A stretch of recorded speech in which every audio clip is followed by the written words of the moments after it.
Ингушская лезгинка 3 дня звучала на французской земле. Основные мероприятия прошли в Русском доме науки и культуры в Париже. Среди гостей были студенты и ученые университетов Франции, Бельгии, Норвегии, французские культурные ассоциации, представители посольства и ЮНЕСКО, соотечественники из стран Европы. Программа вечера включала в себя выставку картин молодых талантливых художников Ингушетии. Была представлена коллекция декоративных картин из рыбьей кожи, а также национальные костюмы и ковры ручной работы. Всего более 60 экспонатов. Я хочу, во-первых, вас поздравить, потому что действительно получилась выставка очень яркая, очень разнообразная. Мы прекрасно понимаем, насколько сложно было подготовить такую выставку в период, когда закрыты границы. Тем не менее, вам удалось сделать не только, знаете, энциклопедически представить ингушскую культуру, но сделать еще это и с точки зрения географии. То есть вы действительно смогли собрать элементы ингушской культуры, разбросанные немножко по Европе. И в этом она тоже как раз особенность этой выставки.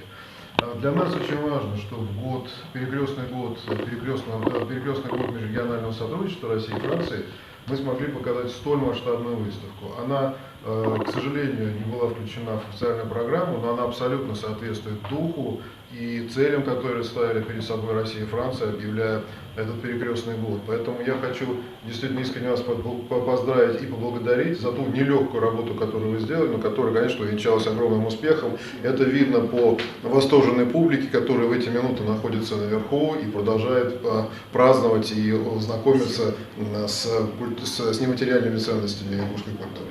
Посетители Дней Ингушетии смогли оценить нашу ингушскую национальную кухню. Я много путешествовал. У вас уникальная связь между природой, архитектурой, и народом и искусством. Это очень интересно. Вы маленькая страна, я видел, это сколько тысяч километров, 500 тысяч. И когда я вижу вашу архитектуру, ваша природа, эти водопады, это снег, это культура, народ, не всем удается в том же самом месте эти три элемента, которые очень важны. Все говорят, что мы, когда вы живете в больших городах, вы потеряли связь с культурой, ваша природа, окружающая среда. А у вас тут это прекрасно показано и на выставках, и на эти танцы, и на кухне. Значит, вы нам показали несколько минут эти три элемента, вы дали наш...